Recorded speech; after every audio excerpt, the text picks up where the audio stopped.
We're going to have some fun tonight, folks. A couple quick items I want to take care of from a safety message. If we have to leave this room for whatever reason, please assemble out in the parking lot opposite the building, and you'll be under the control of our police chief, Jeremy Wines. If we do have to leave, Cindy Daniluk will be the last one out of the building and make sure to clear everybody out of here. All right? You all know where the restrooms is. There's one in the lobby, and there's a couple upstairs if you need that. That's our safety message for the night. I also want to start right off the bat with special thanks to the stage staff. They have really put this place together. Let's give them a nice applause to start with.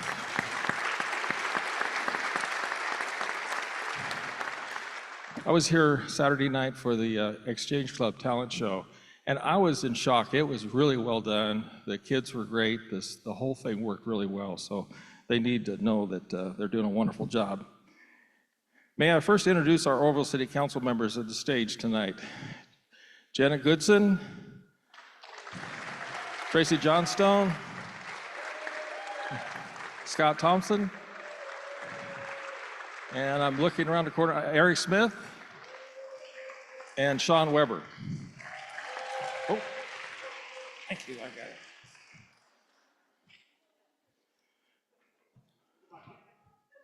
it. You know, it's an honor and a privilege to stand here before you tonight to deliver the 2025 State of the City Address. Our program tonight recognizes past activities and shares a picture of the future.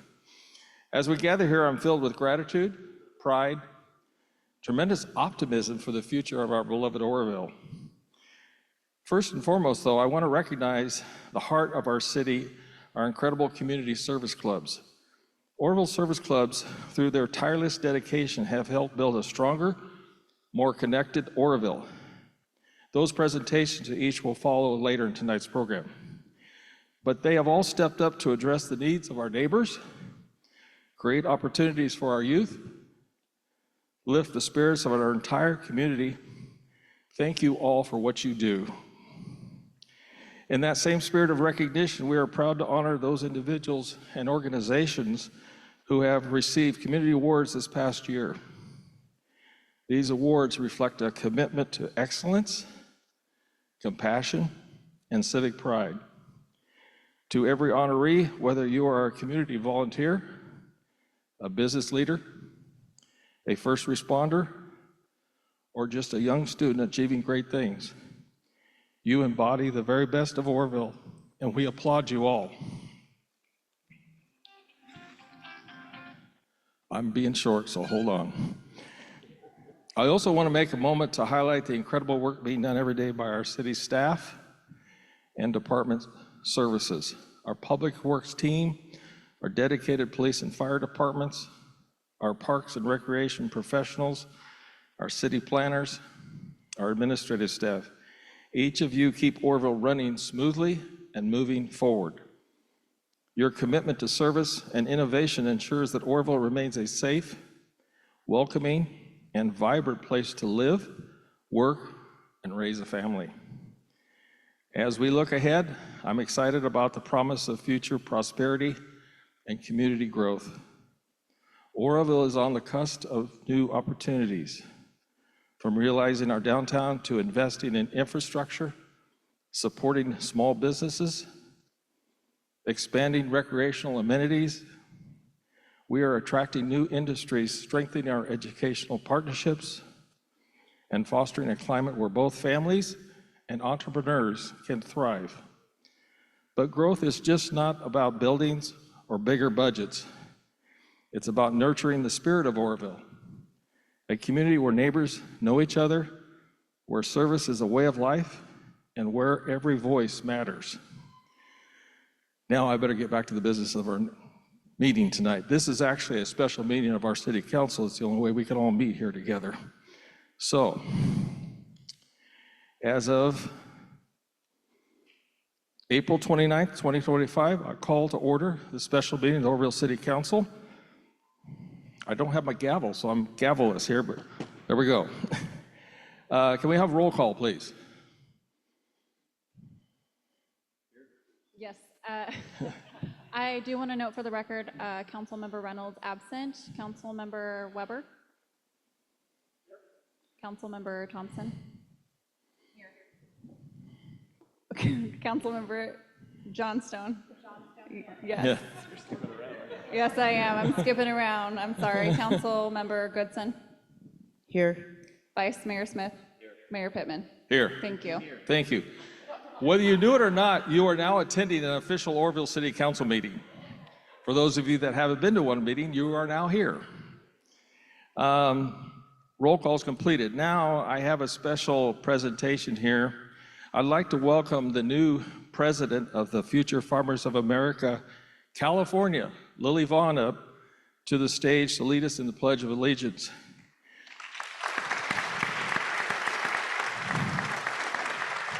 She was recently elected and is a Los Feliz High School senior and is the first statewide president from Orrville.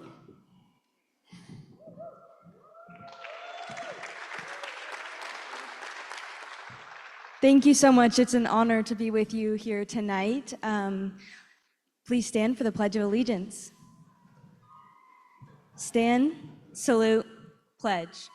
I pledge allegiance to the flag of the United States of America and to the republic for which it stands, one nation, under God, indivisible, with liberty and justice for all. Thank you, Lily.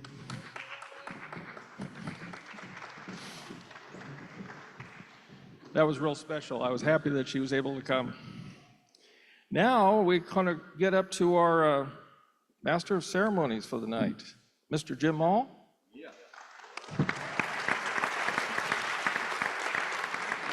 Jim Ma, I'm sorry, before you begin, Yes.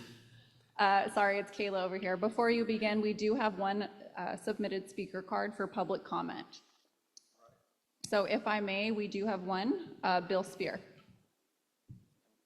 Mr. Spear, come on up. Right to the center, podium.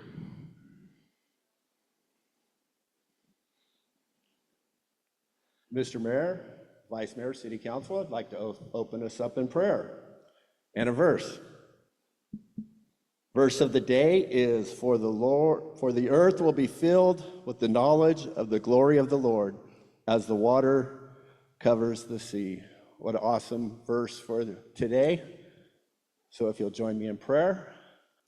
Father God, we thank you for your glory that does cover the earth. We thank you for this day here in Orrville, Lord, that you are moving upon our city. And we pray that you would continue to let your glory be shown here. Let it cover this place. Let it cover this meeting. Let it cover our city council, our mayor, our vice mayor, all of those who serve.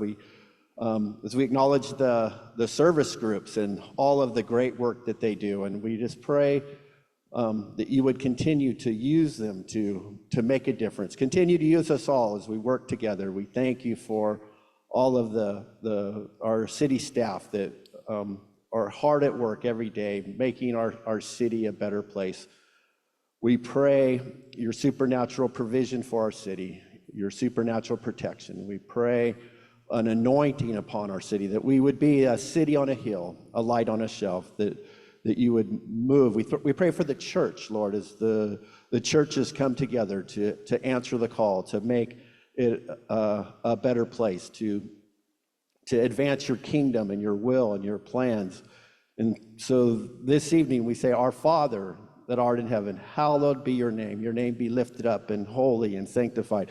Your kingdom come, your will be done here in Orrville, here on earth as it is in heaven. Give us this day our daily bread. Forgive us our trespasses as we forgive those who trespass against us. And lead us not into temptation, for yours is the glory, and yours is the kingdom, and yours is the power forever and ever. Amen. Amen. Thank you. Thank you, sir. One more item, I need to request a motion for adoption of agenda. All those in favor, please signify by saying aye. Aye, so carried. Just to let you know, our councilmen are very busy, and I'm happy we have a number of them here. Some may have to leave early, so just because we're all doing different things. So I just want to let you know that that's why we're not all here, but some of them have other things that they have to do tonight. Now, Mr. Mall. Thank you. Thank you, Mr. Mayor. And if you'll take a look, this is a brief program overview. Take a moment to look it over and get an idea of how tonight's event will continue.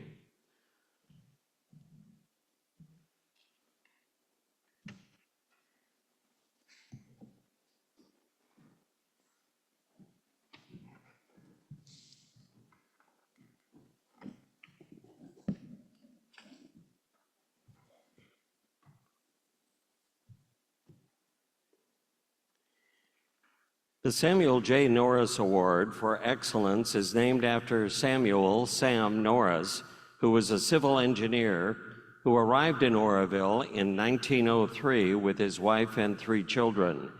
He served in private and official capacities, including preparing a report that led to the construction of the Western Pacific Railroad with a 1% grade Feather River Canyon, doing most of the rail connection studies while working incognito. He served as Oroville City Engineer from 1911 until his retirement in 1952. Some of his first assignments were paving specifications for the business district and the plans for the city's stormwater system.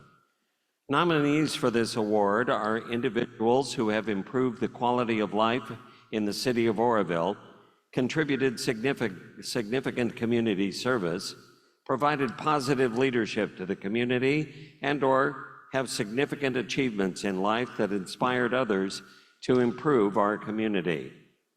The recipient of this year's award goes to the Lake Oroville Area Garden Club, and we'd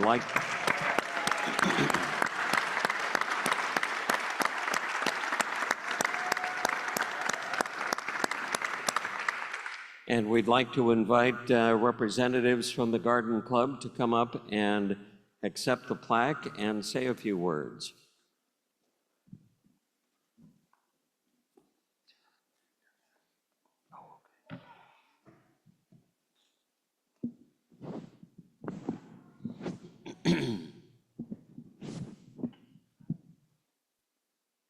Thank you so much.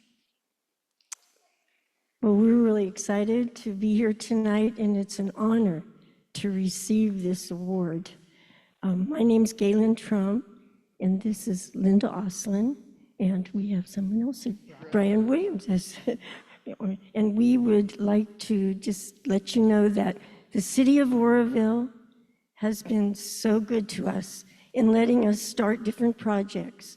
Our club started a long time ago as a little coffee clutch up in Kelly Ridge. And it was like 1976, and a group of neighbors met, and they decided they needed to branch out and not only do their own gardens, but start doing things in downtown Oroville. So they did, and they joined in 1982. They joined the California Garden Clubs Incorporated, and then they became part of a bigger group, and we became a nonprofit. So our goals for our club, our different objectives, have been to help Oroville, to make it look beautiful, to do civic beautification, and also to help our youth by helping at a school garden nearby. And that has been extremely wonderful, being able to do that, and helping downtown. And I know Linda has been a big part of that with me and others, Brian, and we have helped at the atrium. If you haven't been there and you've never visited the county atrium, up where the sheriff's department is and all the detectives, and also where you pay your taxes. You might not want to remember that, but you should definitely go. And our beautiful place up there, it's a tropical garden, and we've been tending to that. And our DA, Mr. Ramsey, he's been very, very excited to have us there. So we appreciate him. Also, we did do the Montgomery Street Planters, as we were saying. That's really been a great thing for us, and the city has helped us on that. And also, we have the Blue Star Memorial for the veterans that we were able to install. So I know that we want to continue our work. So Linda would like to say a couple words about that. Hi, everyone. Thank you. And thank you very much for this honor. We are humbled. We are humble gardeners. That's what we do. So it is with deep pleasure because I just joined the club in 2019 after the campfire. So Oroville is my family's new community. And I was inspired by the Garden Club to join and continue the work that they started many years ago. I am I'm a secretary, recording secretary, but also chair of the community outreach and city beautification. We joined the Oroville Downtown Business Association last year as an affiliate member, and they have been wonderful and helpful, as has the city parks, and gosh, they just cleaned up the downtown planters. Imagine. Yay. They power washed them, so we're grateful for that. And I want to say and recognize, please, any members in the audience of our club and my work crews, please stand and be recognized. Just please stand wherever you are. Yeah. Thank you so much. Thank you so much. Yep. We have a meeting every month at the Trinity Presbyterian Church on Foothill Boulevard, and it's the second Thursday usually of every month at 9:30 in the morning in the Fellowship Hall. Guests are always welcome. We're a good group, and we wish to continue beautifying Oroville in every way we can. So we'll continue on this path. Thank you so much. One last thing I wanted to say was, with the Butte College, we have a scholarship that we give horticulture students and paths towards horticulture areas. And we love Oroville. We want to see new businesses, new families come in. So call us. We are ready. Thank you. We are honored. Let's step forward here for a picture.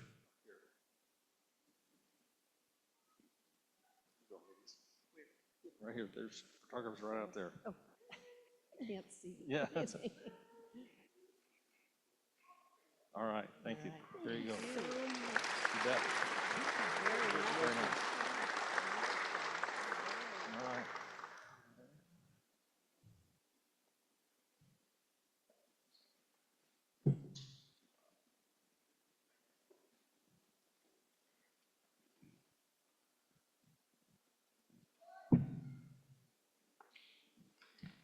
The Oroville Arts Commission, in collaboration with the City Council, developed the Your Voice for the Arts Award to recognize individuals and organizations that positively impact the Oroville community with their passion, innovation, and commitment to the arts. Please join me in welcoming Dave Tamori, Chair of the Arts Commission, to make the presentation of the Voice of the Arts Award.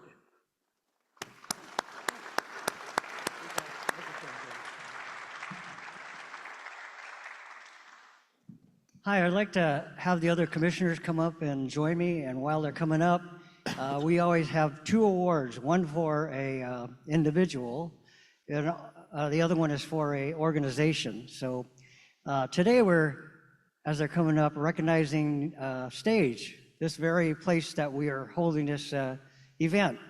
I mean, imagine having plays and concerts, all those other things that can bring our community together, but not have a place to have as nice as this.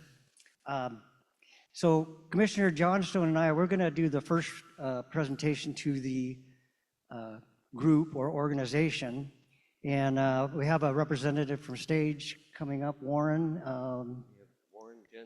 Warren Jensen. Daniel Ballard, I believe, is here also. Oh, and Daniel Bell, they both come up. While they're coming up, one of the things that really stood out and kind of emphasizing this whole idea about a place to gather and have extraordinary things happen is the In Tune Music Festival, where on the first day, fifth graders get to leave school, come to the theater, and imagine if you are a fifth grader, any given fifth grader in Orrville, in Thermalito, Orrville, or Palermo schools, is you get to come in to see a concert given by junior high students from those three districts.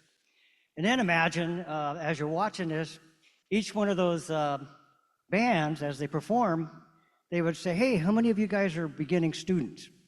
And like half of them or more raised their hands. And then the band leaders would ask the kids, well, how many of you have your own instrument? Most of the kids were using school instruments. So if you're any given fifth grader in Orrville, knowing you're going to go to junior high next year, would you be motivated to possibly, oh, I think I could be a musician? That's kind of the magic that happens here at this theater. But I want to mention also that they had the Orrville Las Plumas Band do the final performance for these young kids. They filled this stage. We had to like grab chairs and put them up, and it was like it's filled to overflowing. But that's because this program's been going on. So you can see what happens when you fire up imagination of young kids. And then that's not the only thing that happens. You have like the plays, community concert. I wish we had the community choir so I could sing in it, but anyway. So, Tracy, you want to say something? Well, I can't say much more than that. I'm just excited to be a part of the Arts Commission. You know, there's so much talent in this community.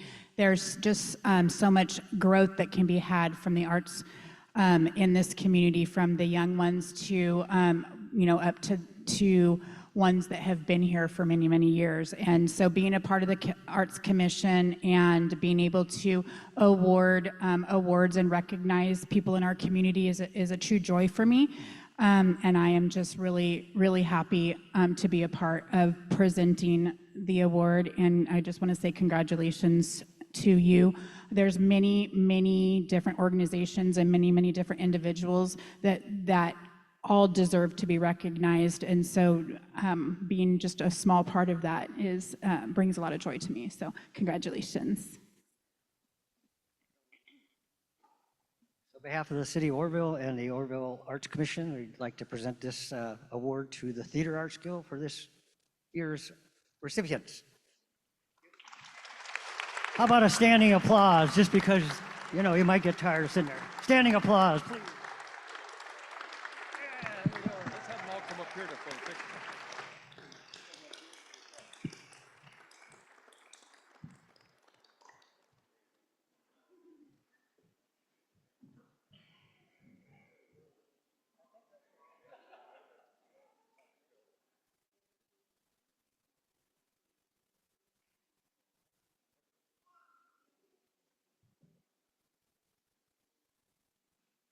So now we're going to go on to the individual award.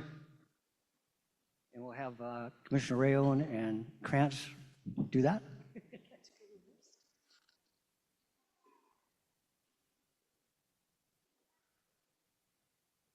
Good evening. I'm very proud to be participating in the presentation of the individual Voice for the Arts Awards for 2025. The person we're honoring tonight has spent so much of his time and career inspiring and honoring others, and we felt that it was time for him to have the recognition that he deserves. So I'm going to be passing the microphone next to my co-art commissioner, Misty Rayon, who is not only a former student of our recipient, but now a colleague.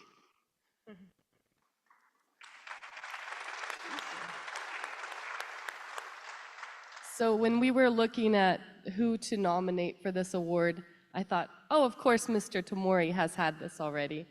And then I asked Ms. Krantz, and she said, yeah, he's had it. And I thought, we need to check this out. So I went and I looked and I searched it up, and he has never been nominated for this event. And I was just like, what? I'm sure there's probably 90% of people in Oroville that have been influenced by Dave Tamori.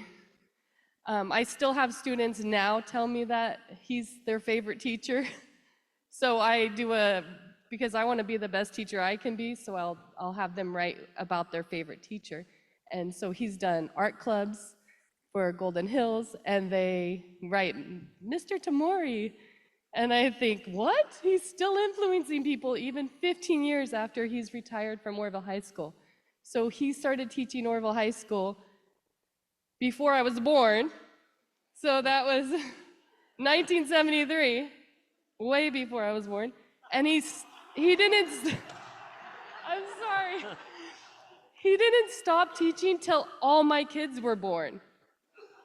So he taught me, he taught my mom, he taught my sisters and brothers. Anyways, we love you, Dave Tamori, and you do too much. There's a long list, but we don't have words. So thank you very much.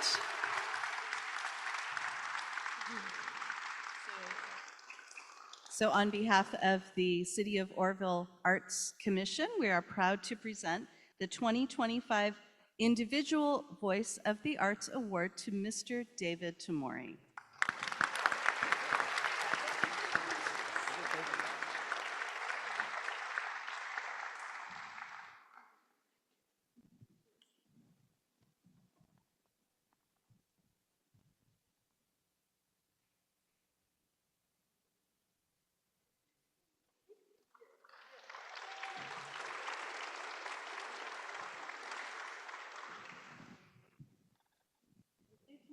So I got homered here, but so I get to say something, and one of the things I like to say is I think we're here to be creators. And I kind of think that, well, you know what the opposite of creators are, right? Destroyers. So we're here to create good works, and I think we're here to attract good people, good creative people that can add to the beauty, enjoyment, and development of our community. So we attracted many good people, and there are a lot of good programs going out, coming up for you to enjoy. For example, I saw Louisa sitting in the audience. Her idea was create the big Dream Big Music Festival, and that's what I referred to with all the little kids and how that's affecting Oroville in a positive way.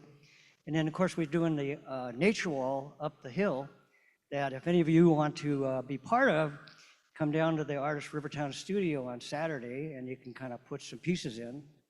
And no, we're not worried about vandalism. We create, and then we repair, and we keep on going. So we'll just keep on going. Thank you.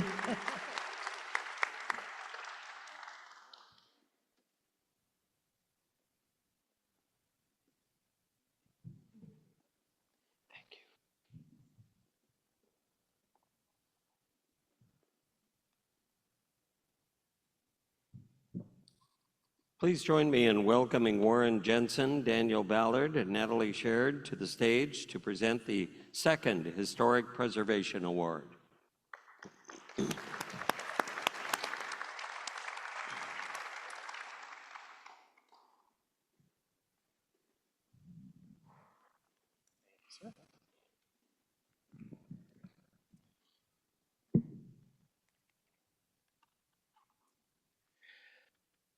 Good evening, everyone. I'm Warren Jensen from the Oroville Planning Commission and Historical Advisory Committee.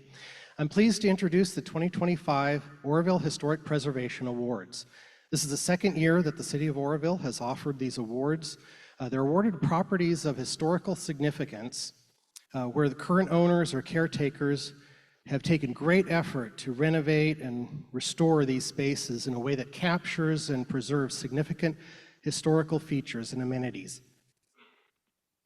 With these awards, the City of Oroville wishes to express its heartfelt thanks to owners and caretakers of our historic treasures for their investment, often at great personal expense, that keep our town culturally rich, instill pride, and contribute to our economic development. We do this because Oroville is blessed with a rich and interesting history and cultural heritage, with stories that can be told through the conservation of many unique structures that still remain here despite previous decades of, quote, modernization. The awards were chosen by a committee consisting of 2 historical advisory committee members, 2 city staff, and 2 members of the general community. Committee members, please stand if you're able. And before we begin, let me also quickly recognize the efforts of former Planning Commission Chair Carl Durling and current Vice Chair Natalie Sheard for starting this effort in our city. And please. And also for our staff's time and effort that made these awards possible. Oh, and finally, as you see on the slide now, there will be an historic preservation recipients tour happening in October. We'll all be able to go and see and appreciate the efforts that have gone into restoring and conserving our award recipient buildings. I've been told that this will be on October 11th, a Saturday, but I'm sure more details and announcements will be forthcoming. With that, let me introduce our first award presenter, our committee member, Danielle Ballard.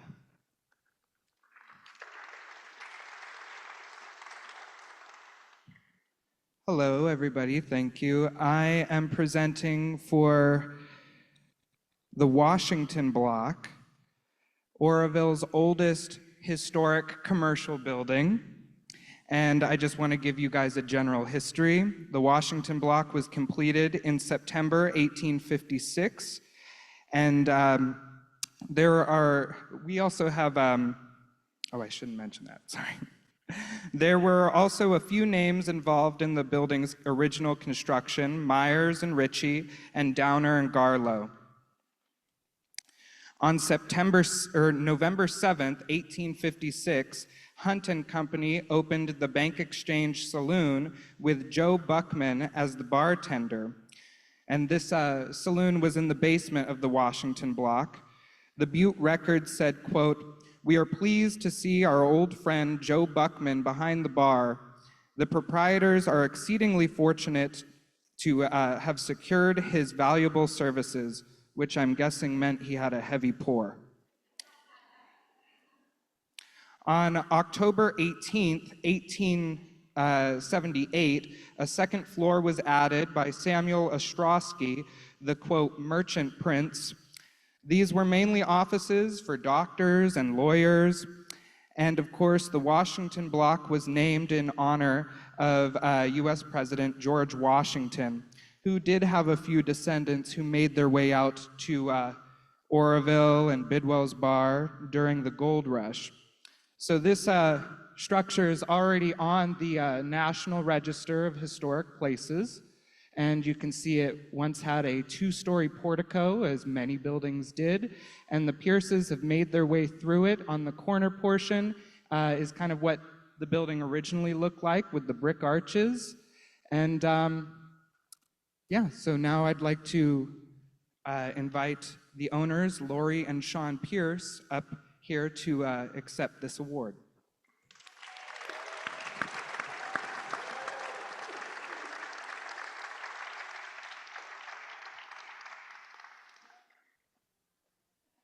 As they're coming up here, I should also say they have a particular style that's very detailed. They've saved a lot of historic buildings in our town. And this building included upstairs a lot of the door hinges, doors, doorknobs, all the hardware was saved and polished up for this restoration. So you can actually touch the doorknobs of some of our doctors and lawyers that once had offices upstairs.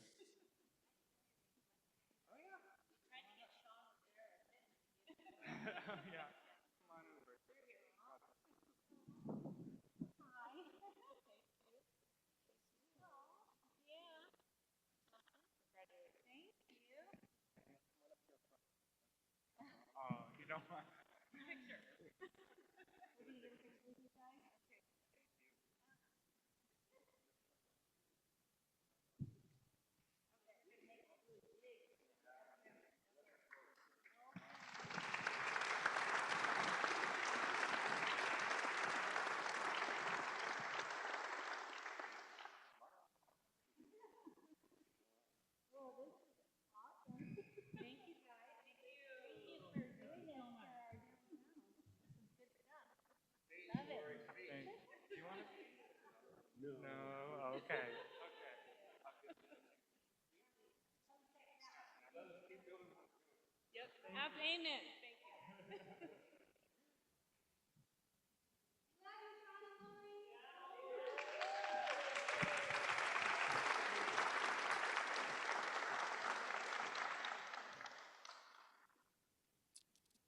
And so it is my honor and privilege to introduce our second award recipient tonight. It'll be the Huntington House. This building represents so much related to Oroville's history. As most people know, the Huntingtons left an indelible mark on Oroville, both past and present. And this building, to me, really is a monument to the contribution to our cultural and economic development. The Craftsman home was constructed in 1910. The picture above shows the home in, we think, about 1920 on the far left, and then the middle picture above is today, 2025. Still very similar. It was a custom-built home in an era when most Craftsman homes came in a kit that you ordered from a place like Sears. But as a result, this house has very sturdy bones and proudly hosts a lot of unique features. I just have a couple of examples. As an example of when it was built, it was situated on the edge of the Chinatown at the time. And so the building was incorporated with some Chinese-style elements. The two pictures on the top right and the bottom right, the top right is a picture into the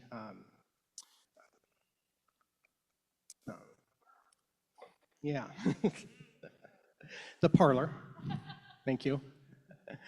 It's a little fuzzy in this image, but the mantle that I was capturing here, it included elements that were inspired by Chinese homes in Oroville at that time. And then the other fireplace that's in the living room was built to mimic a more modern Chinese design element with a split-level mantle. So soon after it was built, the Huntington family acquired the property in a land trade and continued to own the home for the next 90 years. The family ran a laundry and dry cleaning business in the area, a business that was originally started serving the area's miners. In their time here, the Huntingtons were involved in a number of business pursuits in Oroville. Specifically, son Fred started RCBS in 1943, and grandsons Buzz and Freddie broke ground on Huntington Sporting Goods in 1976. Sadly, the family is gone today, but their legacy should continue to live on for some time through the remembrance of this home. Some of us who have been in town long enough might remember some events that have occurred here. It was known kind of as the party house. This is a place where the Huntingtons would host parties for the well-to-do here in town, and they would gather for social events. I'm certain more than a few handshake business deals were made within these walls over the many years that the Huntingtons did this. In particular, Halloween was always a spectacle. They would get about 500 trick-or-treaters knocking on the door from the remembrances that I've been reading. So the house was finally sold in 2002 to Don and Patricia Young. Mrs. Young was a local ballet teacher who held a few small dance classes for children in the home. If anybody is, might have participated in that.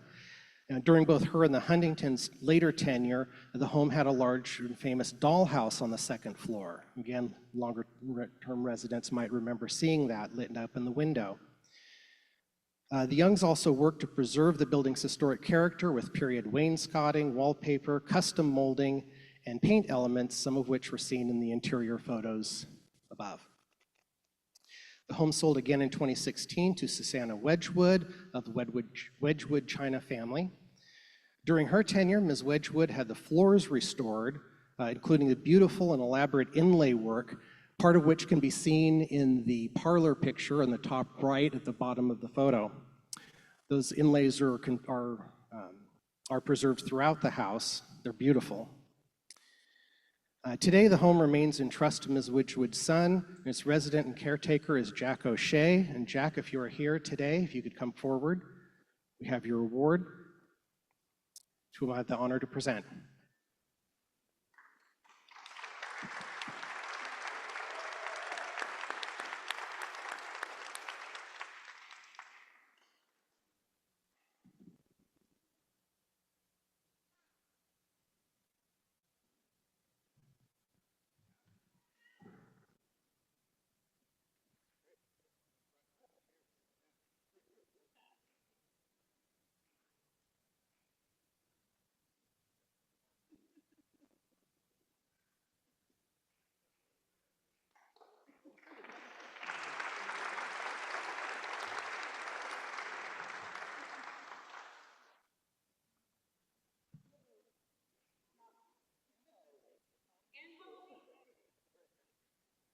come visit us on Halloween. Yeah, Halloween.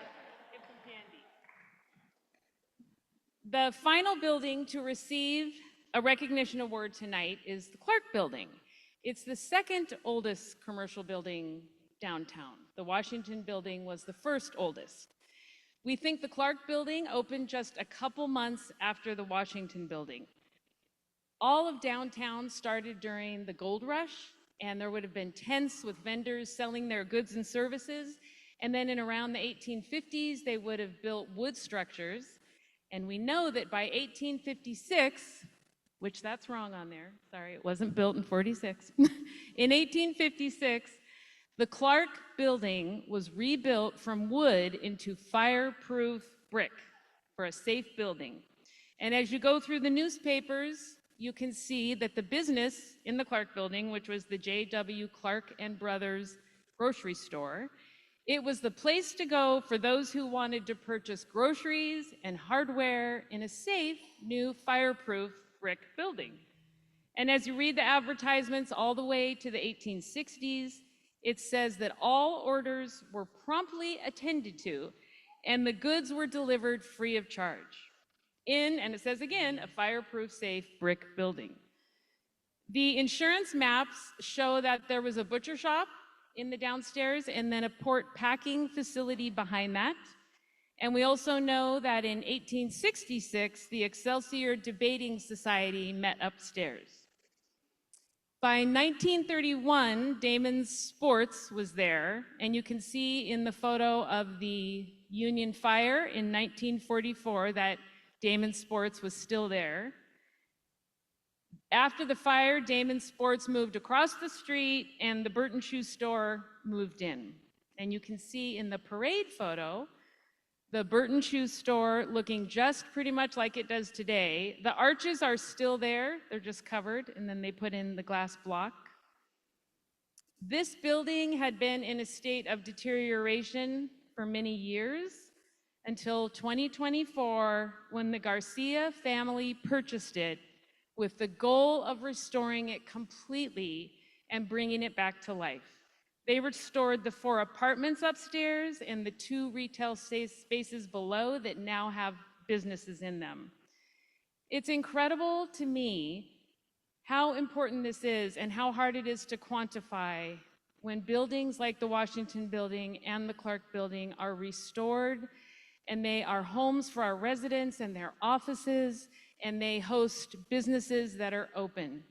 It's an incredible thing, and it really is what we're working for to build a strong local economy. We would like to thank Gina and Linda Garcia for their incredible commitment to this precious historic building. So please welcome Gina and Linda to the stage.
So this concludes this year's winners of the Historical Preservation Award.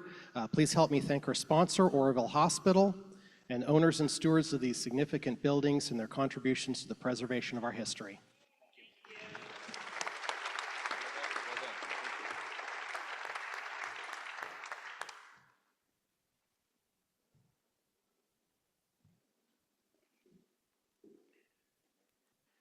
Next, we will hear from Brian Ring, the Oroville City Administrator, regarding the state of our city. Please join me in welcoming Brian Ring to the stage. Thank you. All right. Well, I get the privilege here of talking about a lot of the accomplishments that the city staff and have accomplished in the past year. But first of all, I want to thank the council for all their support the past year, because without their support, we wouldn't be able to get all the work done that has been done in the past year. So starting off, I figured it's always nice to look at the budget, because that's a roadmap for what the city staff are trying to accomplish in the coming year. So looking back for our budget for 24-25, again, the city has been in very, very healthy financial condition. $9 million reserve, which again, if the budget of ours is typically in the $27, $28 million, about 33% is a very healthy reserve, and it still remains at that. We've had, this past year, the city staff have really emphasized, and hopefully everyone's seen that, a lot of the efforts in roads. Over $5 million in road work was budgeted. Specifically, the Highway 162 project, which I believe, I'm looking over at Lisa, that's done, or maybe pretty darn close. Pretty darn close. The curb gutter sidewalk that was on 162 is done, and that will be, we'll talk about it here in a minute, but the follow-up on that is Caltrans is going to come through next summer and actually redo some maintenance work on 162. So that is coming soon. Nelson Avenue, Highway 70 off-ramp. I'm not sure if many folks drove down that off-ramp for Medford about the last 2 years when it's about gravel. So that has been accomplished this year, which again, these things do take time, but again, a lot of work goes into the engineering, design work, and then ultimately being able to get these projects completed. Montgomery Myers microsurfacing, that's been a really nice project for the downtown area. Also included a lot of striping with an emphasis hopefully on traffic calming measures, which I believe have really done a good job in the downtown area. Ophir Road, heard a lot about that. That is starting here in the next few weeks. So that'll be a nice accomplishment. Montgomery Roundabout, that's one that's been on our budget. Unfortunately, it's going to be pushed back to next year. But again, the Montgomery Roundabout, some people ask, what are you doing up there? Ultimately, it's just the road is, if you look at it close, it needs to be redone. So that will be pushed to next year. Engineering and design work on Table Mountain in Washington, and I can't express how much time and effort has been put into this project, but this started out, I think, one of my first couple months on the job, there was discussions about this project, and it kind of evolved over probably a 6-month period to really turn the Table Mountain Washington corridor into more of a transformational. It is the main thoroughfare, obviously, unless you're going on the freeway, to get from the north side to the south side of the city. And working with our BCAG partners, they awarded the city $2.5 million for engineering and design work and preliminary work to really make this a more transformational corridor from north to south. So we applied for a grant this past year. We scored very, very well.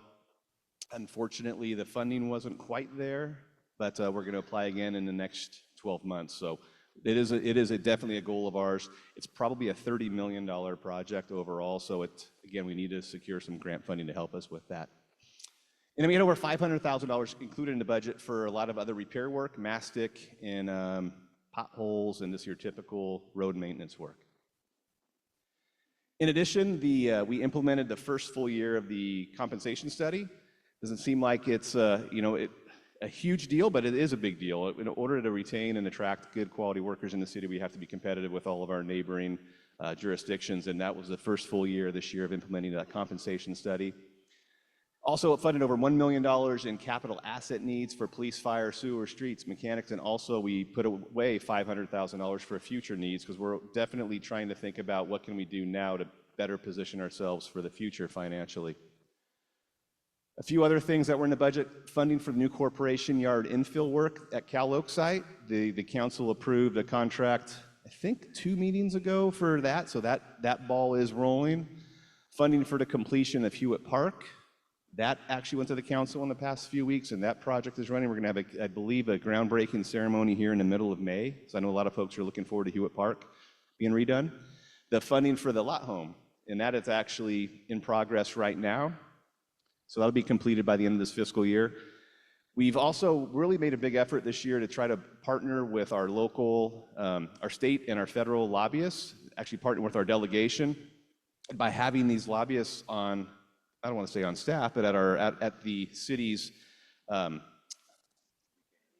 thank you, retainer. Having them available to us has been a huge help. We're actively seeking some funding right now, and I'm hoping, keep my fingers crossed, the federal process they have community projects that are partially funded, and we put in an application to try to do something in our South Oroville community. So hopefully we'll find out in the next couple weeks if we're successful in that. And in addition, the city staff have also been looking very hard at other ways to try to improve the efficiencies using software tools like a PMP is a pavement management program. The CMMS is a computerized management maintenance system, and a 311 system. These are all great tools that are going to make the city more efficient and help us go be successful in the future. The pavement management program, I think we did a presentation before the council a few council meetings ago, but ultimately now we know exactly where all our roads are within the city. They all receive a grade that helps us better prioritize and plan and use our dollars to the best ability. All right. Also included funding on we're looking into expanding the public safety facilities. We need one on the west side of the city in order to eventually, as we continue to grow, it's going to be hopefully a great place for development if we can address some other issues that are impeding our ability to build houses. But we are looking we're doing an analysis right now on a potential site out there. Funding for the continuation of the marketing and rebranding efforts, and I know Pat Pyatt, our community development director, is working with our contractor on that to really change I'd say rebrand, but also really change the perception. We want to get the city of Oroville out there and recognized for all the beautiful things that it does provide. We established a $1 million contingency fund for 24-25, and that may not seem like a big deal, but ultimately it's a way that the city is able to really account for unforeseen, unbudgeted issues that come up throughout the year, and believe me, they always do. There's always a storm drain line that might break or whatever the issue is, but it's nice to have a contingency fund there that we can count on in order to address those unforeseen needs. And then we also assigned any remaining available fund balance that we had, general fund, to capital projects, our pension, road projects, and accrual payout. So we try to, again, we're looking at the resources that we have, putting them away to try to better position ourselves for the future, but also address the needs that we have today. All right. So again, I get the privilege of talking about some of the other departments, and I'll try to zip through these as quickly as I can. But administration and finance, and is Ruth here? Okay. Well, I'm gonna just want to say thanks to Ruth Duncan, our finance director. She's been with the city, I believe, since 2014, and she's done just a great job. A lot of the things that she does behind the scenes, nobody, most of the public aren't going to see, obviously. It's obviously managing our dollars, payroll, a lot of administrative functions that she does do. One of the big things in the past year and a half has been timesheet and payroll software conversions. I don't know if any of you have been through a software conversion process, but it is a lengthy, laborious, ongoing process that sometimes will take years, and we've been going through that, and we're still going through other conversions right now, but she's played a big role in that. She also filled an accounting manager position, which is great.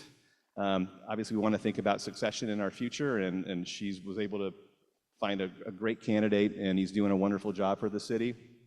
And also, she's making efforts with our new finance software and try to make us more streamlined, more paperless in the future. So that's been also an effort for Ruth. Key initiatives for the next fiscal year, working on a 5-year financial forecast in conjunction with the preparation of this year's budget. Again, the dollars, revenues and expenses, right? The revenues certainly are not coming in the same rate that expenses are rising. So we do need to have a 5-year forecast to really project what are our revenues looking like in comparison to how our expenditures are tracking as well. Develop a strategy or help develop a strategy for fiscal sustainability. Again, getting that model developed first will really help us with that task. The city will be rolling out a new website this summer, so that'll be another nice accomplishment that we have. Capital Asset Replacement Fund long-term planning.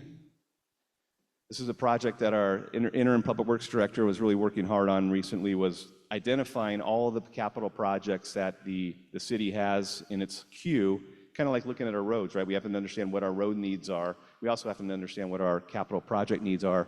And this has been it's nice to know where the issues are. Now we got to develop a plan in order to try to accomplish that and pay for those needs. And also address the long-term needs of the city, roads, drainage, as I just mentioned.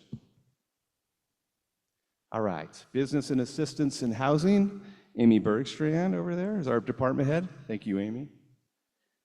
Amy does a lot of things behind the scenes as well that a lot of folks don't see, but she brings a lot of resources into the city. She secured over $5 million in new grants, and she has one pending right now. It's not for sure, but we're keeping our fingers crossed. It may bring another $3.6 million into the city, which is a huge deal for us. She also oversees our first-time homebuyer programs. There's 2 of them. One of them is with Butte County Disaster Program dollars, but there's both the $500,000 in our loans and then $382,000 in loans from the Butte County program. In addition, owner-occupied rehab loans. And again, this is one of those programs I always encourage whenever I'm talking to folks who own homes throughout the community that might need some help. This is a great resource. It's a great loan program to really try to make some improvements on the homes. The Convention Center project, hear a lot of positive feedback on the Convention Center. That was redone in phase 1. There's going to be a phase 2 coming in the near future for the outside of the Convention Center. Lincoln Village Apartments phase 1. Has everyone driven by Lincoln Village Apartments and seen those? Maybe? It's a very nice facility, and phase 2 will be coming in this next year. And also Amy's received, the program received over $1.7 million in loan payoffs, which again, we received those dollars and we're able to reinvest those in additional programs for the city. Some key initiatives for 25-26. The senior apartments, again, that's right next door to the Lincoln Village Apartments. This is going to be another development, I believe 60 units for seniors. Completion of the Mission Esperanza project and the ongoing operations of Mission Esperanza, and that is very, very close. Yes. Continued development of veteran housing project. There's one out. There's a number of them, but I know there's a lot of effort right now with the one on the current courtyard on Mitchell, which I think we're going to see a couple pictures here really quick. This is the Mitchell site. Could change, but ultimately you can see where the solar array is at. The courtyard's in the top right corner, and the bottom left corner is the actual proposed veterans housing development that's going to be going in. This, for those of you who haven't seen it, this is a view from Lincoln Street, looking at Lincoln Boulevard, looking at the new apartment complex there. And again, the senior one's going to go to the right of that. And some pictures of Mission Esperanza, if you haven't seen that lately. The top left is going to be the congregate sheltering and I believe an intake facility, and the other 2 pictures are actually images of the thank you, the pallet shelters. Yes, thank you. All right, moving on to code enforcement. I know Ron's here, Ron Belser, our Director of Code Enforcement. Code enforcement also does, I think, a lot of things. I mean, a lot of city staff do things, I think, that just, they're unsung heroes. They do a lot of things that people don't see. We hear about the things that people do see, but the things that people don't see, we don't hear about, if that makes sense. A lot of folks with code enforcement, they get out there to do work. He has a crew of City Works that go out there in the mornings before a lot of people are up, taking care of a lot of blight, a lot of things in the areas that, again, we don't see, but they're out there every day doing it. Code enforcement staff, they've opened up over 1,300 cases in the past year, closed over 1,200 cases, which is quite a bit. They abated 200 abandoned vehicles from city streets, successfully closed 450 public nuisance cases. You can think about that, 450 cases. That's over 1 public nuisance case a day. Secured over $700,000 in grants from Cal Recycle, SB 1383, Caltrans to support code enforcement efforts. And again, this is one of the things that helps fund the City Works program. It's a great program. Those folks are doing things that a lot of folks just wouldn't. It's hard to get them to do. It's a great training program, but it's a great win-win for the city because these folks come out there and do a heck of a job for the city, and they get great work experience. Also demolished, took care of 5 hazardous structures and recovered the cost for those because. As you know, some of these homes, they become vacant, then they become inhabited with other folks who are doing interesting things in there, and then ultimately they get to a point where they are a public nuisance and have to be taken care of. Initiatives for 25-26, the Clean Streets Grant extension. Again, the City Works program has been, it's just, I can't say enough good things about that program. We're looking to get extension on the funding for that. Securing grants for our Cal Recycle, Caltrans, SB 1383, and continuing to make it a priority for addressing code enforcement issues that are impacting the quality of life for community members and for those that are visiting the city. That's going to be a big focus. Obviously, it continues to be a big focus for many of our departments. And here's a few pictures. This is a picture of a house. You can see in the top left corner. That's one side of it. You can see the top right corner is the other side of the house. You can see it's clearly needed to be addressed. And Ron gets his crews out there, and I swear, what, 1 day, 2 days, Ron? 1 day? They get it taken care of.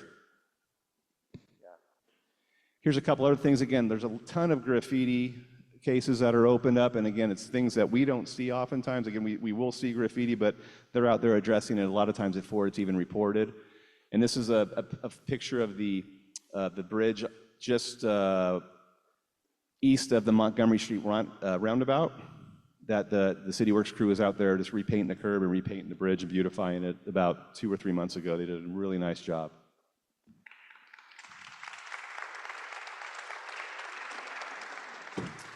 Next up is community development, and I want to introduce Pat Pyatt, our community development director. Pat's over there.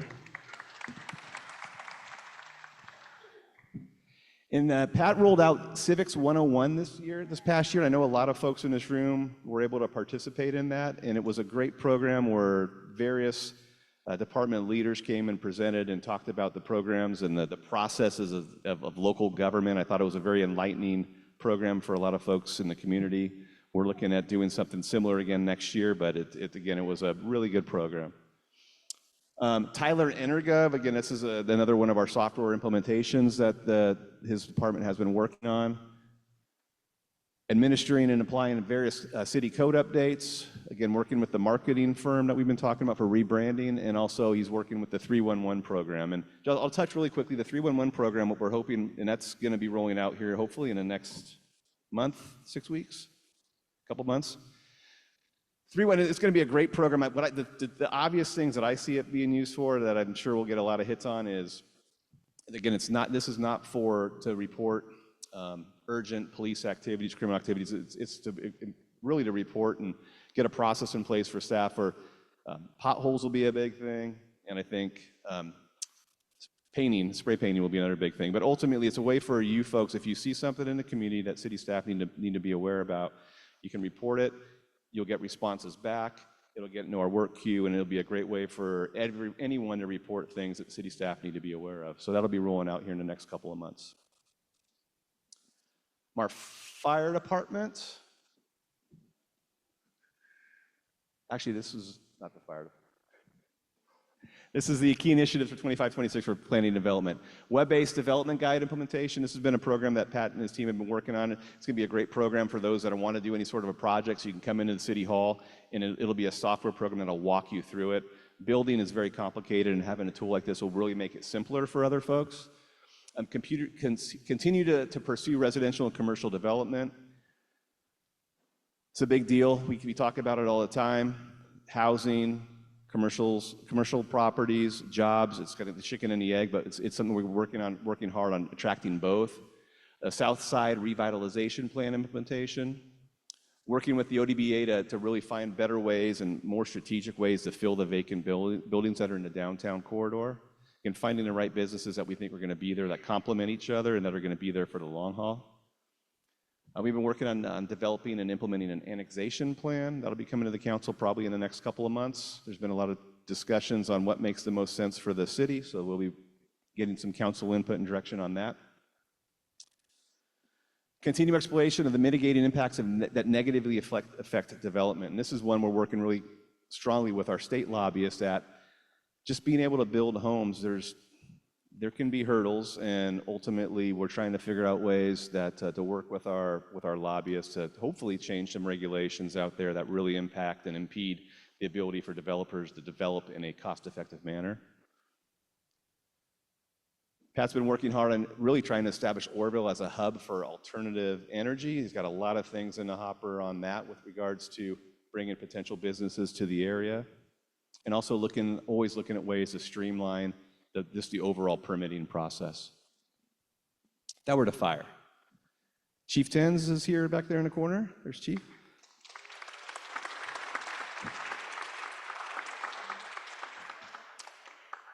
All right, a big change I think for our fire department is they have 3 new staff. Went from 18 to 21, which is a big deal.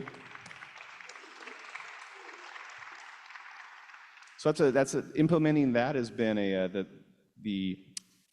been a good benefit for the community. Obviously, having more firefighters there every day.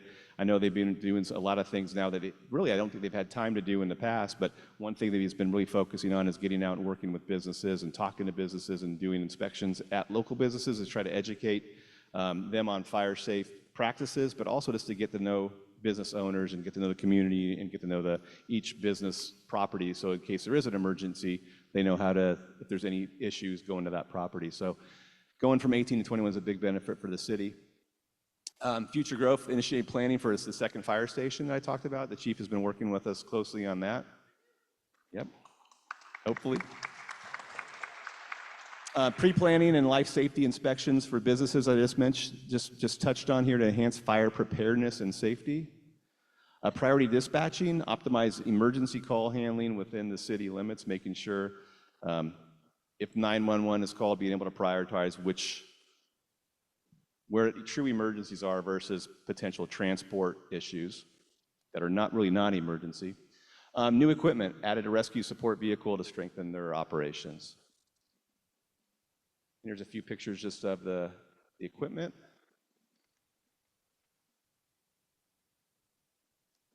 And the crew. And there's some stats here. This is from the last year, but for those who don't know, the Oroville Fire Station is one of the, if not the busiest fire stations in the state. 6,660 calls roughly in a period of 9 months. I mean, just do the math there. It is a lot of activity. And the calls break down here: 5,500 medical, 24 structure fires, 61 vegetation fires, 471 other fires, hazmat issues, 516. A lot of activity. Key initiatives for moving into the next fiscal year. Again, I think adapting and understanding what we can do with the city with 3 additional staff. Continue efforts to secure capital assets, specifically a new fire engine and a new truck, a ladder truck, that is. If you all remember, the city purchased a new engine 18 months ago, 15 months ago. It was a while, 2 years ago. Ultimately, it takes a long time to get a new engine, and the engines that we have are all over 20 years old, so that's about the lifespan of a fire engine. So getting new engines, getting more of those assets secured is key, and continuing again to work efforts toward a new public safety facility in the western part of the city. Police department. Our first slide, I think, here is this our new chief, Chief Wines. There's Jason over there.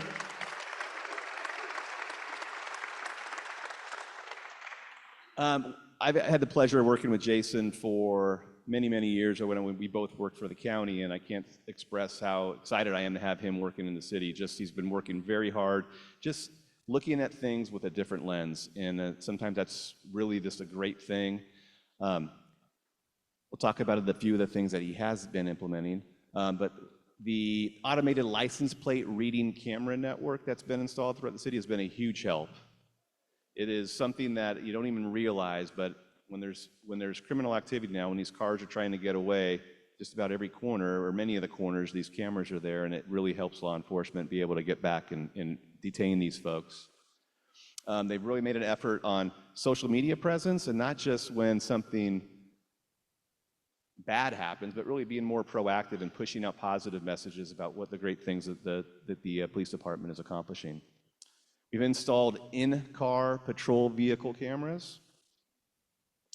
The chief has really been, I think these last 2 things are 2 things he's really been working on a lot this first few months on the job, is really looking at this command staff and trying to structure what makes the most sense in his mind for the overall benefit of the community. And in restructuring, he's been able to create what's called a strike team, community strike team, and that's going to be a great group of individuals, because right now it is working right now. There's already been some success stories with that, but it gives him the ability to, if he sees something going on, a particular theft or particular crime, sends the strike team out, and that will be their area of focus.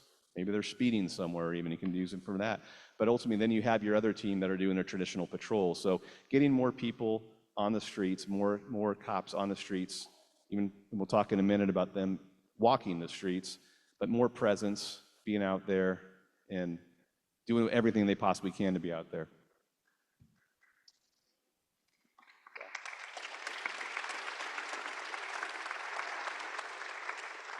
I think technology is something, again, we talked about it a little bit earlier in this discussion, just about the software packages, the PMP, the CMMS, and the 311 system, but there's also other things that we're trying to do. There's a lot of crime that happens that really we need to look at better surveillance methods. We've been having discussions at using new camera technology in various places to try to deter this activity. Further development of the strike team, again, expanded social media presence. Again, part of the staffing structure too is, while I've been with the city, we've had one detective, and I know that in working with Chief Wines, really building up to 3 detectives. So when we do have these crimes, we have detectives out there that can really work to solve them instead of putting that on one individual. And again, implementing bike patrols and foot patrols. That's going to be a huge help to have, I think, officers walking in the downtown and walking the streets.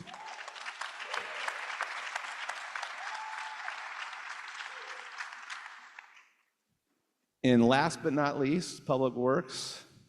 And I want to introduce Interim Public Works Director Alyssa Stutz over there.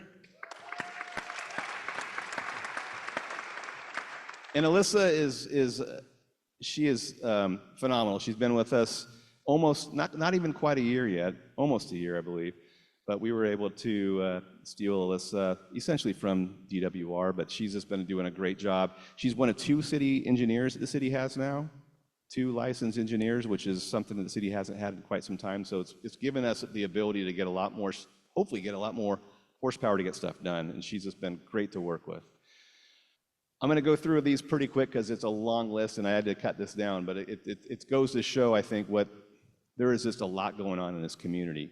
Again, the 162 curb gutter sidewalk project, emergency culvert repairs. I don't know if everyone knows, but there was 3 culverts that blew out during this storms this winter. And it's, well, there's a picture here in a minute of one of them, but they were just significant issues. And again, the Public Works staff jumps and just gets it done. Microsurfing in Montgomery and Myers, Highway 70, I already said a few of these, Highway 70 off-ramp, the CMMS. For the airport, the submission of pre-applications to the FAA for grants, which is critical. I mean, the grants that we receive really don't fund everything at the airport, but they fund a significant amount of the maintenance work that's needed out at the airport. The sewer department, again, a group of unsung heroes. They've cleaned 63 miles and they've cameraed 19 miles of sewer lines. And they've root foamed approximately 3,400 feet of sewer lines that have root problems. And I learned that root foam is a product that'll go in and essentially clear out and kill roots. The lot home, again, not only painting, but dry rot repair. We have a group from the Army Corps of Engineers coming out in, next week, I think it might be. I think it is next week. They're going to come out. We've been having a lot of conference calls working on understanding the structural stability of the levee that runs through to downtown. Procured traffic calming devices. I'm sure some of you have seen the signs on Montgomery or on 5th. They, I think, have done a really good job. When you're driving down a road and the sign says you're going 5 or 10 miles an hour above the speed limit, you do slow down. So they do definitely work. Again, the Ophir Road rehab is starting, and we're looking at trying to do as much. And every year that I've been with the city, I know the Public Works crew has done, it seems like more and more and more pavement work every year. They're just doing a great job, and there's been a strong emphasis to try to do even more. So we're looking into creative ways to try to get more work done on our streets with our existing staff.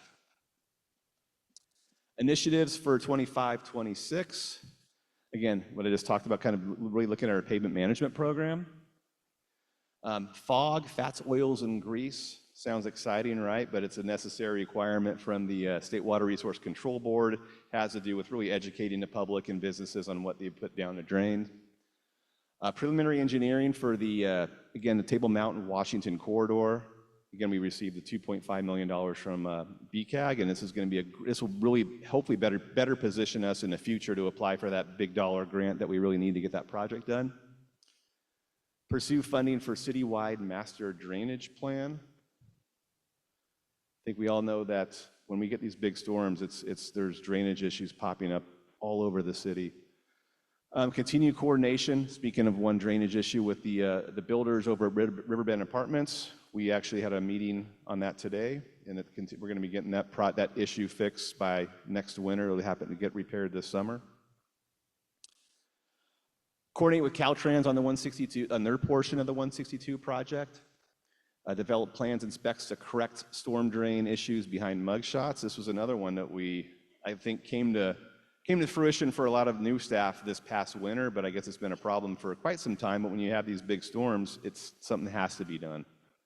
We were in the middle of a council meeting one night, and water was funneling through the chambers. I think it was one February night. Continue design build process over at the new courtyard on Cal Oak. Continue the construction phase of Hewitt Park for phase 2. Lift station modernizations, again, doesn't sound super exciting, but if we don't have our lift stations and our sewer system working, we have significant problems. So we have a capital improvement plan to address our lift stations. A new solar lighting by the county recorders building and Bedrock Park. We're going to be trying some solar lighting out there just to see how effective they are in those 2 locations. Resurfacing roadways, installation of pedestrian beacon. This is Montgomery Roundabout, which I talked about a little bit earlier. Again, West Side Public Safety Facility, Norton Ave rehab, South Side sidewalk and drainage improvements. Again, that's where we're really trying to get a grant on that one as well right now. Crack seals out at the airport. Runway marking, full overhaul of the roof for our FBO, our fixed base operator at the airport. It is leaking bad, so we need to get that repaired this year. And also the safety railing on Table Mountain on the walkway there. We're going to put a railing up for pedestrians. So those are just a few of the things that, again, there's a lot more going on, but try to highlight most of the things that I think are important to everyone here. And that is one of the storm drains.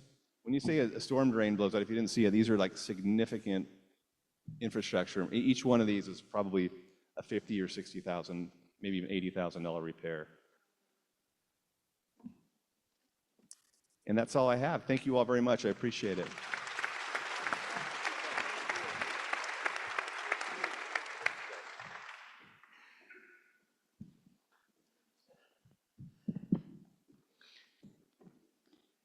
Mayor Pittman is now going to present awards to service clubs, and we have representatives from the various service clubs here. I'll turn it back to the mayor. Thank you, Jim. Appreciate that. There are so many things that I could add to Brian's presentation, but I don't want to linger on too long. But one of the most interesting things, in order to get a project approved through the Planning Commission, you have to put together an agenda report that covers all the bases of whatever the project may be. We happened to have one at our Planning Commission meeting last week, and the agenda pages were 103 pages. Can you imagine 103 pages over just one building? Well, that thoroughness is what makes these projects move forward. I want to compliment the planning staff to put that together. 103 pages.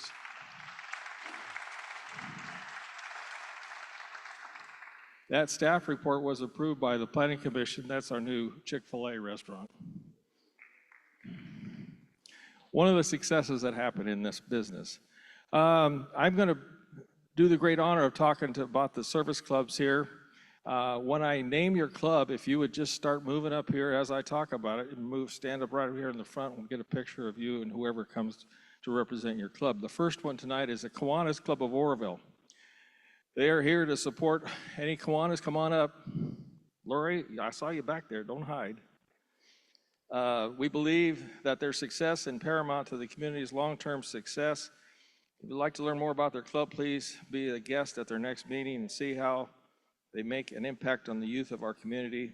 The Kiwanis of Oroville was established on November 17th, 1931. And you see these kids, they're all out painting fire hydrants all over town.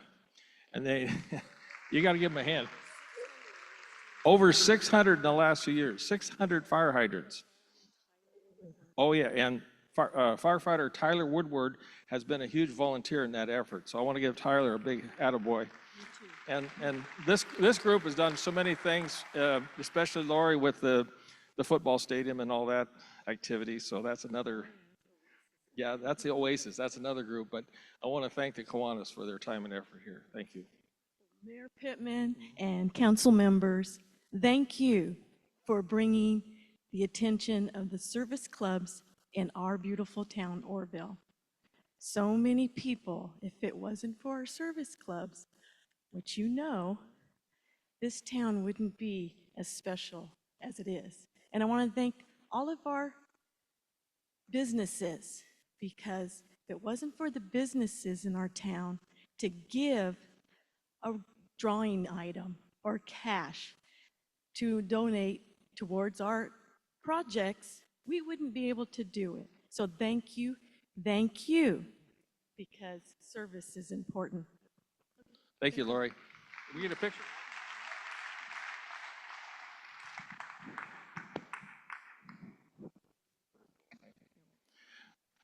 You bet.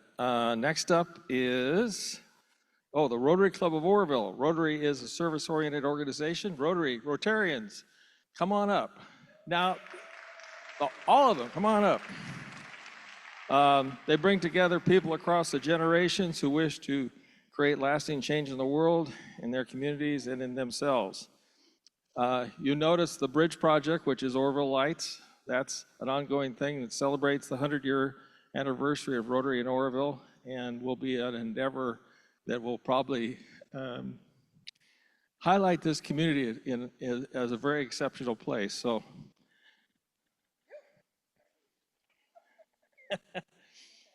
here's our president, Sheila McCarthy.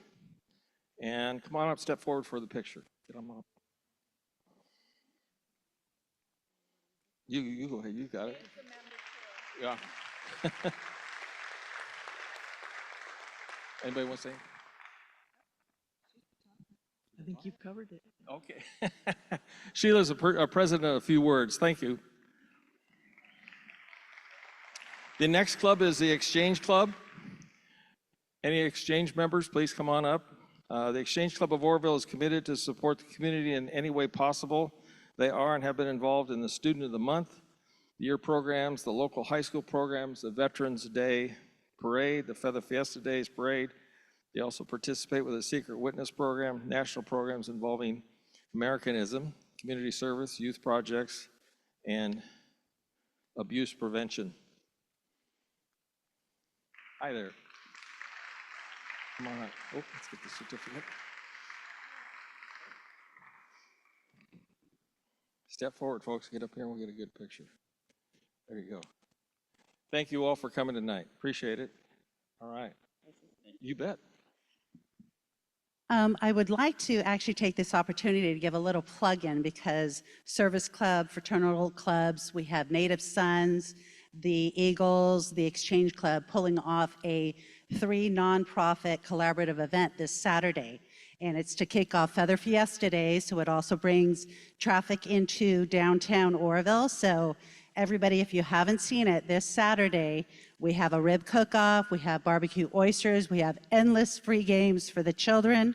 It runs from 11 a.m. to 4 p.m. on Saturday between Myers and Montgomery. So please come out and join us. We put a lot of effort over the last 6 months pulling this together. You bet. Thank you. You bet, man. I had got a chance to attend their talent search Saturday night. It was awesome. I just couldn't believe we had so many kids in town that it's a wonderful activity for them. Next up is the Oroville Resource Center and Rescue Mission. Come on up.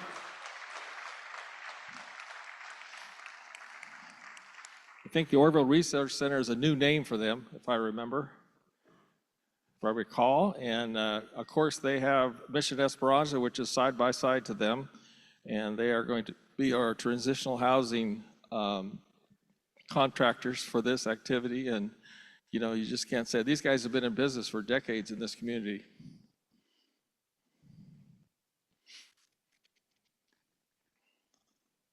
Come on up.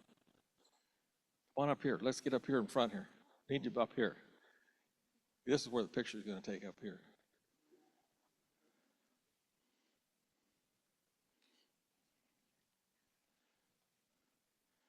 Alan, would you like to say a few words, please? Yeah, this is just a small part of our team, but if the rest of my team could stand up real quick.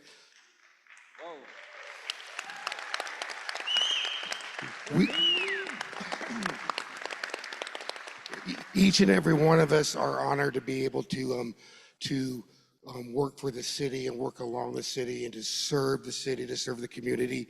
We're amazed with the partnership that we have developed, and we just hope to have many more years of this.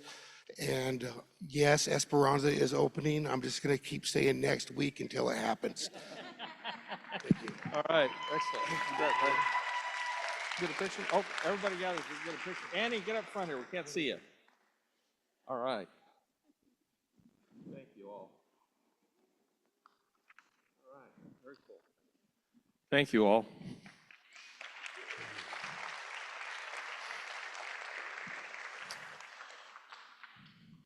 A true community asset. Next is the American Legion Post 95. Any members, please come on up to the stage. Has been a part of the Orville community serving since 1933, and it continues to be a force for good in our town. At its core, the American Legion is here to help veterans of all kinds and strengthen our local communities.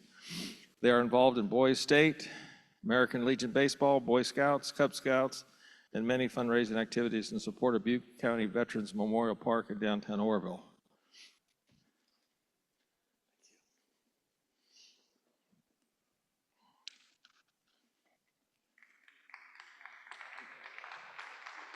Thank you.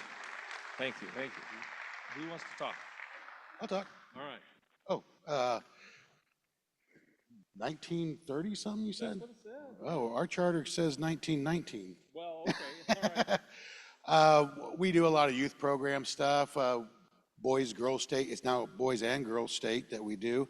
And so June, we'll be sending one boy from one of the high schools and a female from one of the other high schools. They go down to Sacramento for a week and they learn about the government. We meet second Thursday of every month at 7 p.m. at the Veterans Memorial Hall. I don't know where we originally first met, but the building we currently have our meetings at wasn't erected until 1926. So with the